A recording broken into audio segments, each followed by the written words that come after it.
I'm Jack with Jacked Up Finance, and this is your weekly water cooler for the week of August 17th. So first off, let's talk producer prices.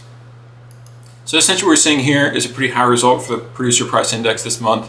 We saw a 0.9% jump compared to an estimate for 0.2%.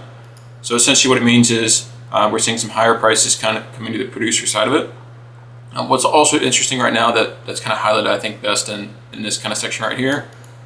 So the fact that the PPI was stronger than expected and CPI has been relatively soft suggests that businesses are eating much of the tariff costs instead of passing them on to the consumer.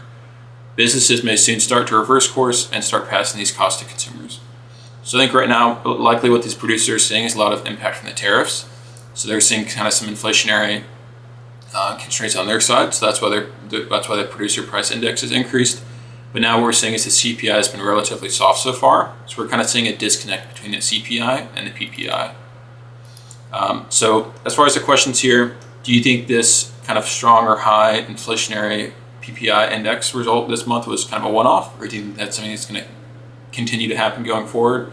And then what do you think is causing this kind of gap between the PPI and the CPI right now? Do you think it's just because the CPI kind of lags the PPI, and we'll see kind of the CPI increase in the next couple of months kind of as this flows through? Or do you think the consumers are not willing to take these price increases so the CPI will stay flat? So again, briefly, do you think this PPI was kind of a one-off, or do you think this is going to keep coming through for the next couple of months?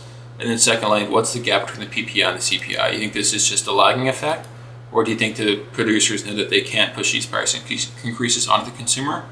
So they just kind of know that they're going to have to take them. So I think it'll be interesting to see kind of either way. But any way you put this is not a great result. Ideally, just kind of continue to go flat. So next, let's talk about the Perplexity Chrome deal. So very briefly here, essentially Perplexity offered to buy Google's Chrome browser for $34.5 billion. What's also interesting about this is Perplexity is only valued at $18 billion. So they're valued at 18 and it's made an offer for 35 billion. So that's a pretty massive jump in value. It's also just a ton of money.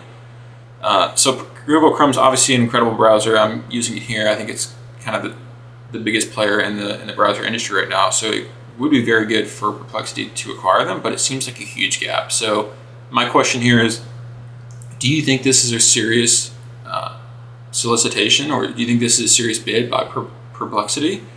Or do you think this is just a PR grab? Obviously, they're getting great PR from this, just the sheer amount of articles that are being published about it, and the fact that Google's not in a great spot right now in regards to their antitrust allegations. I think the timing is probably pretty good. But to me, this kind of seems like a PR grab, honestly. Just that sheer amount of money, the fact that they're an $18 billion company making a bid for a $35 billion company, essentially, kind of seems like a PR bid. But so again, do you think this is an actual business case, or do you think this is kind of a PR, just marketing grab? Lastly, let's talk about Airbnb flexible payments. So pretty simply, essentially Airbnb is going to allow some sort of buy now, pay later model. So they're offering US guests the option to reserve and stay and pay $0 up front. So I think what's important about this is kind of the backdrop. Generally speaking, Airbnb is not doing great right now. Their quarterly results just came out and it was not in a great spot. So I think from my perspective, it seems like they're kind of seeing that consumers are trying to pull back on spending. So they're trying to increase kind of options for the consumer right now. They're trying to give more flexibility to payments to try to appeal to some of those consumers that maybe kind of stop doing purchases or stop doing vacations because they did pay all up front. Now they're giving them this option to kind of pay more over time and hopefully appealing to a broader audience to increase their results again. So what do you all think about this? Do you think this is a good decision by Airbnb? Do you think this is kind of too risky for them in terms of getting in essentially into the buy now, pay later space? Do you think this is maybe predatory towards consumers, allowing them to spend more when they've already likely fully tapped on their credit so far? And what do you all think about kind of buy now, pay later in general? It's just another credit card, but it's kind of regulated differently right now, which makes it a little bit interesting.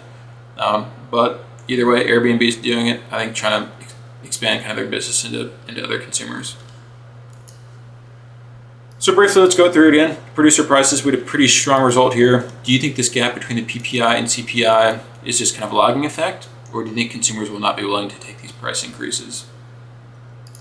Next, we got the Perplexity Google Chrome deal. Do you think this was an actual business case, business bid, or do you think this is merely a PR grab? And lastly, Airbnb flexible payments. What do y'all think about buy now, pay later in general? Do you think it's great? Do you think it's another great option for the consumer? Or do you think it's predatory and kind of allowing people to take on a lot more debt than they otherwise would? Hope this was helpful. Hope you have some great questions for this week, and I'll see you on the next one.